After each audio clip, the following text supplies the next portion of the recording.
Welcome back. Please subscribe my channel. Watch the video till end so that in this topic accounting for partnership chapter 1 basic concept you can get the full information about the topic interest on drawings.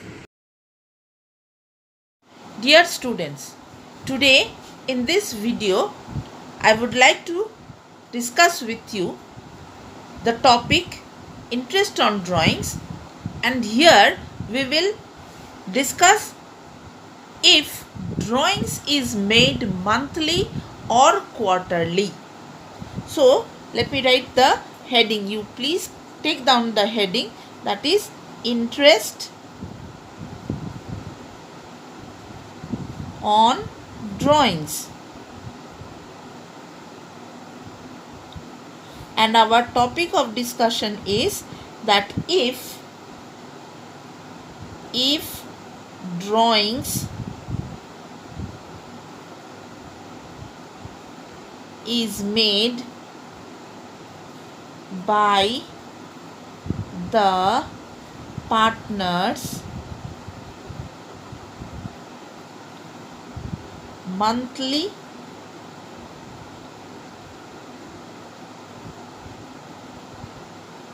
or quarterly or half yearly.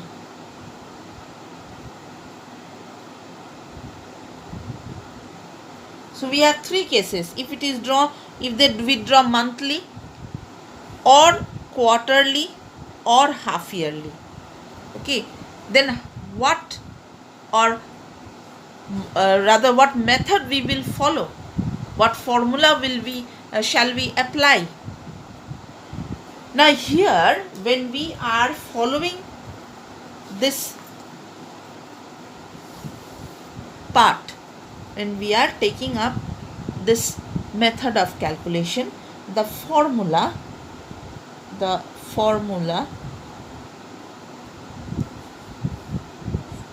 for interest on drawings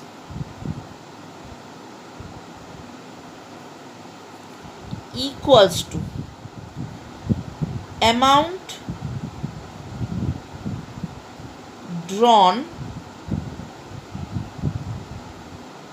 per month or quarter or half year, whatever may be the, into here itself, into number of months oblique quarter या half year. Okay,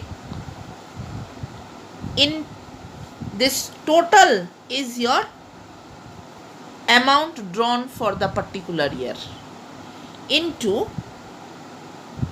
rate by 100, that is the rate of interest on drawings by 100 into average period by 12. So this is the basic formula, and in this basic formula we have, these parts are not of much difficulty, they are, it will be given in the question. ये जो part है ये आपके question में ही दिया रहेगा, ठीक है ना। और ये जो पार्ट है, ये जो लास्ट पार्ट है, इसको आपको कैलकुलेट करना है। अगर आप इस एवरेज पीरियड का कैलकुलेशन कैसे होता है ये अगर आप जान लीजिएगा तो किसी भी तरह का सवाल आप बना सकते हैं। तो एवरेज पीरियड, ध्यान दीजिएगा, average AVERG,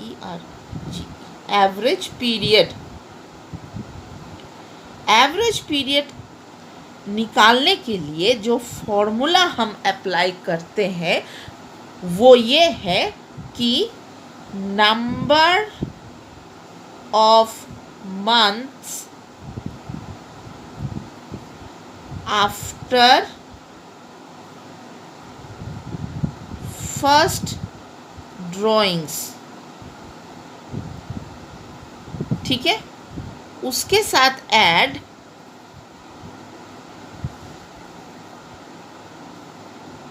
number of months after last drawings, the whole thing divided by 2. Okay, so these are the two formulas. Basically you have to know this. Now how to take this average period, that is number of months? Confusion is created here. Now one by one, when we take up the questions, you will understand. Now first of all, let me give you the calendar. Okay, assuming, say, financial year equals to January to December. Okay, January to December. So from January to December, how many months will be there? So I'll write it in short. First month is January, February, March, April, May, June, July, August, September, October, November and December. I have taken the alphabets of the calendar, of the months of the calendar. Okay, and now look into the first case, the first question that is coming up. The first question that is coming up in front of you. Question number 1, or you can say case 1. This is the first case, student. Okay, case 1. Now case 1, it is said that if rupees 600 is withdrawn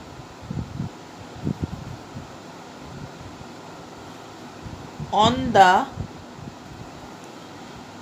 first day of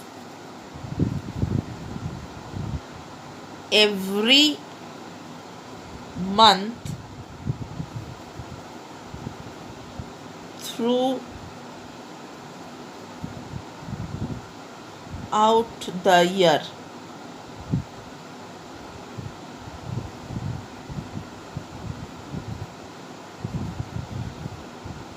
and one thing that I would take is the rate of interest. Look here, rate of interest on drawings, say it to be 12% per annum. Okay, it to be 12% per annum. So now students, first of all, you see first day of every month. Now look here, withdrawn amount 1st January, first amount is withdrawn on 1st January. So after withdrawing it on 1st January, how many months are left? Because I have taken it on the first day of January. ये जो amount हमने withdraw किया है ये जनवरी के 1 तारीख को withdraw किया है, तो 1 के बाद पूरा जनवरी का 30 दिन बाकी रह गया। उसके बाद फरवरी, मार्च, अप्रैल ऐसे करके दिसंबर तक 12 महीना होता है।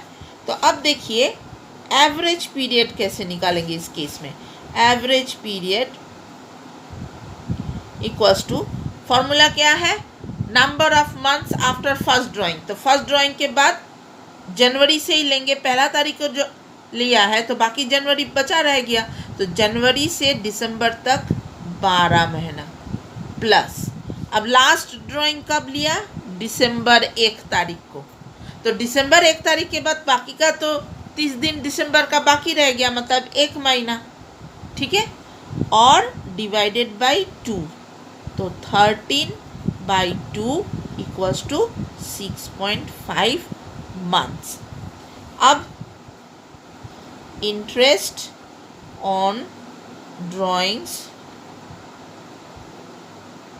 इक्वल्स टू, अमाउंट कितना विड्रॉ किया है, अमाउंट विड्रॉन 600 रुपया प्रति माह, तो कितना माह हो गया, 12 महीना, तो 12 से गुना होगा, इनटू रेट ऑफ इंटरेस्ट मेरा कितना दिया हुआ है 12%, 12/100, इनटू एवरेज पीरियड क्या हो जाएगा 6.5/12। ठीक है, अब इस कैलकुलेशन को समाप्त कीजिए, पूरा कीजिए इसको।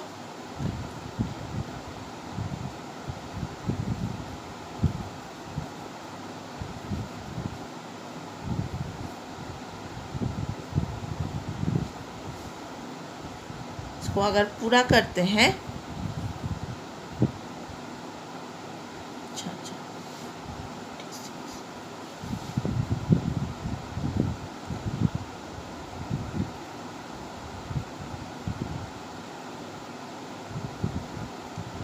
468, ठीक है, ये आपका आंसर आ गया। अब देखिए केस 2, तो केस 2 का सवाल ले लेते हैं कि if ₹500 is withdrawn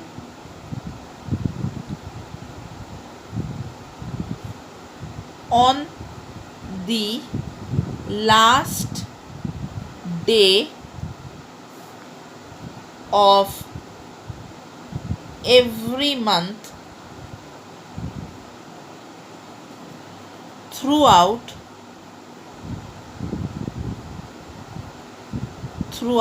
the year, ठीक है। तो in this case what we will do, average period, एक बार फिर मैं इस पेज के ऊपर में लिख लेती हूँ कि जनवरी, फरवरी, मार्च, अप्रैल, मई, जून, जुलाई, अगस्त, सितंबर, अक्टूबर, नवंबर एंड दिसंबर। तो अब देखिए क्या हुआ है, ये जो एवरेज पीरियड होगा वो कैसे निकलेगा, यही इम्पोर्टेंट पार्ट होता है ना। तो ये एवरेज पीरियड जो है, अब ये जो ड्राइंग किया है कि लास्ट डे मतलब जनवरी का अंतिम दिन, तो अब जब अंतिम दिन विड्रॉ किया तो इस डेट के बाद कितना महीना बचता है साल में, तो 1, 2, 3, 4, 5, 6, 7, 8, 9, 10, 11, तो यहाँ हम 11 लिख देंगे, प्लस लास्ट ड्राइंग किया है दिसंबर के लास्ट, तो इस फाइनेंशियल ईयर में दिसंबर के बाद तो कोई साल महीना है नहीं, तो अगला साल हो जाएगा, तो दिसंबर के बाद कोई महीना नहीं बचता, इसीलिए 0/2 which will give us 11/2 which is equal to 5.5 month, and interest on drawings will be equal to 500 per month, तो इसीलिए गुना 12 इंटू रेट हो गया 12%, 12/100 इंटू एवरेज पीरियड 5.5/12, पॉइंट उठ गया, 0 हटेगा, complete the calculation part.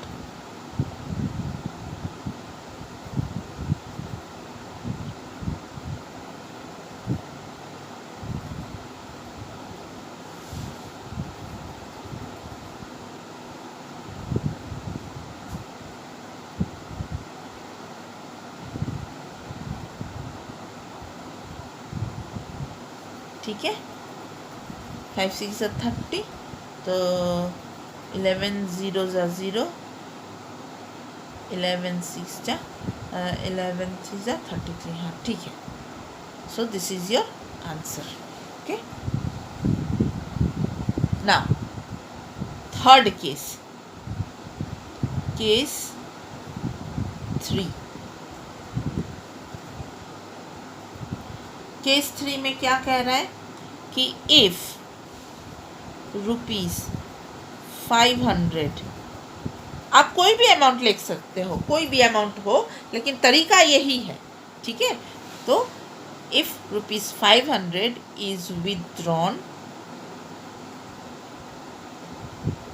withdrawn on in the middle of every month throughout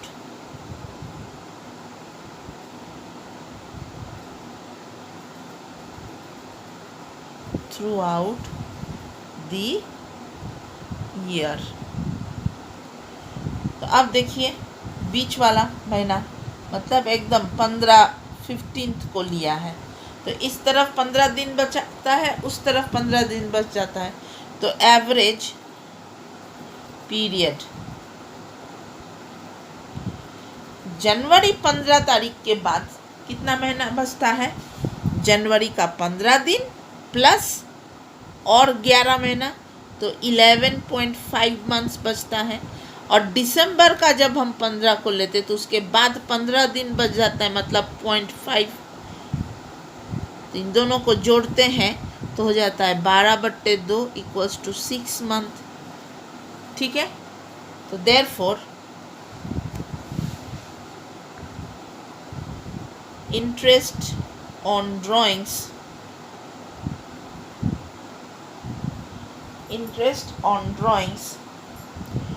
equals to 500 into 12 number of months, 12 into rate 12/100 into average period is 6/12. So this 12 and this 12 cancels out, so 0 to 0. Now you see it will give you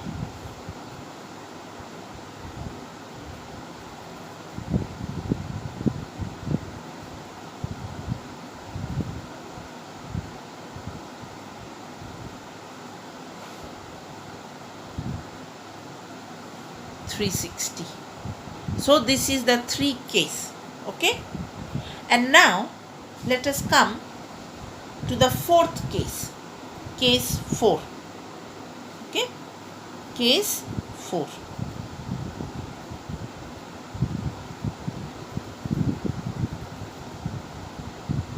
Your case 4 says that if ₹1000 is drawn on the first day of each quarter. ठीक है, तो जब बात देखिए, इसमें month नहीं है, इसमें क्या है? क्वार्टर है. तो ये क्वार्टर मतलब 1/4 पार्ट. तो यहाँ मैं एक रफ कर रही हूँ, देख लीजिएगा. पूरे साल को अगर 4 से भागा देंगे तो 3 महीने का 4 क्वार्टर होता है. जनवरी, फरवरी, मार्च, ये मेरा पहला क्वार्टर. अप्रैल, मई, जून, ये दूसरा क्वार्टर. जुलाई, अगस्त, सितंबर, ये तीसरा. अक्टूबर, नवंबर, दिसंबर, ये चौथा क्वार्टर. इस पॉइंट को थोड़ा सा दिमाग में रखना पड़ेगा. अब क्वेश्चन क्या कह रहा है कि ₹1000 first day of each quarter. ये जो 3 महीना का एक क्वार्टर है, इसका पहला दिन, मतलब जनवरी महीना में विड्रॉ किया, तो फॉर्मूला वही एवरेज पीरियड निकालने का, खाली मंथ का हिसाब थोड़ा सा ध्यान रखना है। एवरेज PERIOD इक्वल्स टू, अब देखिए इस क्वार्टर के पहला दिन लिया है, पहला महीना का पहला दिन। ये नहीं होगा कि फरवरी में लेगा या मार्च में लेगा। क्वार्टर कहाँ से शुरू हो रहा है? जनवरी से। तो फर्स्ट क्वार्टर का फर्स्ट डे को लिया, तो उसके बाद कितना महीना बचता है? तो 12 महीना। ठीक है, 3 3 4 6 3 9 3 12। अब लास्ट क्वार्टर का भी फर्स्ट डे को विड्रॉ किया है, तो उसके बाद कितना महीना बचता है? 3 महीना। तो +3/2 equals to 15/2 which is equal to 7.5 months। तो अब आपका average interest on drawings will be equals to ₹1000 करके 1 2 3 4, ये चारों क्वार्टर में विड्रॉ किया है। ठीक है, तो गुना 4 हो गया, इंटू रेट हो गया 12/100, इंटू एवरेज पीरियड 7.5/12, पॉइंट उठा तो 0 कट गया, तो अब गुना कर दीजिए 75 इंटू 4, 5 4 20 का 0, कैरी 2, 4 7 8 9 30 रुपीज़ 300। क्लियर हो गया?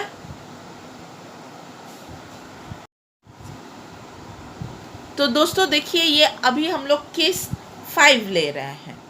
तो इस केस 5 में क्या करना है आपको, लिए है ऐसे कि ₹5000 विड्रॉ किया है last day of each quarter में। Last day of each quarter का मतलब हो जाता है कि ये जो आपका क्वार्टर है जनवरी टू मार्च, इसका अंतिम दिन। ठीक है, तो लास्ट डे फर्स्ट ड्राइंग कब किया है? पहला क्वार्टर का अंतिम महीना जो है मार्च, उसका अंतिम दिन। तो उसके बाद कितना महीना बचता है? 9 महीना, 3 3 6 3 9। और लास्ट ड्राइंग्स कब किया है? दिसंबर महीना के अंतिम दिन। उसके बाद तो कोई महीना बचता नहीं है, इसीलिए 0। तो 9 + 0 बटे 2 4.5। अब हमने फॉर्मूला पर बैठा दिया है इसको, ₹5000 इंटू 4, क्यों किए 4? क्योंकि 4 क्वार्टर में लिया है, 1 2 3 4 क्वार्टर पैसा उठाया है, इंटू रेट बाय 100 इंटू 4.5। इसको कैलकुलेट किए हैं तो हमारा आंसर आ गया 900। और द छठा जो केस है, लास्ट केस, केस 6 है ना। केस 6 जो है उसमें ₹6000 करके विड्रॉ किया गया है। 6600 is withdrawn on the middle of every quarter। now middle of every quarter मतलब हो जाता है कि ये जो क्वार्टर है जनवरी फरवरी मार्च, तो मिडिल मंथ कौन सा है? फरवरी। और फरवरी का मिडिल क्या है? 15। तो हर एक का 15 तारीख को लिया है। ठीक है, तो मिडिल में जब लिया है तो यहाँ पर, यहाँ फरवरी का आधा और मार्च, तो 1.5 महीना यहाँ बचता है, और बाद बाकी कितना बचता है? 9। तो 1.5 और 9 हो गया 10.5। अब फिर लास्ट ड्राइंग किया है 15 नवंबर को, उसके बाद 1.5 महीना बचता है, तो यहाँ लिख दिए हैं। अब इन दोनों को जोड़ के 2 से भागा देते तो मेरा एवरेज पीरियड 6 आ गया, यहाँ 6 आ गया। अब इंटरेस्ट ऑन ड्राइंग से आपका क्या हो जाएगा? 6000 इंटू 4, क्योंकि 4 क्वार्टर ड्रॉ किए हैं, इंटू 12/100 इंटू 6/12। इसका कैलकुलेशन किए हैं तो हमारा आंसर आ गया है 1440। तो इस तरह से अगर आप एवरेज पीरियड निकालना जानते हैं, उसका फॉर्मूला अगर आपके दिमाग में बैठ गया है, ठीक है ना, सिंपल सा बात है कि पहला ड्राइंग, आपको इतना ही ध्यान रखना है कि पहला ड्राइंग जब किया है उसके बाद कितना महीना बचता है, प्लस लास्ट जो ड्राइंग्स किया है उसके बाद कितना महीना बचता है। इन दोनों को जोड़ के 2 से भागा देंगे तो आपका एवरेज पीरियड निकल जाएगा।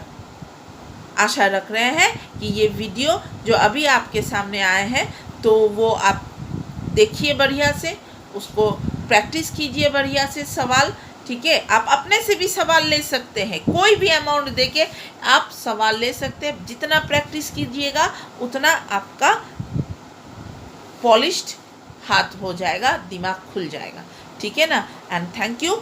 आते हैं नेक्स्ट टॉपिक के साथ जल्द ही।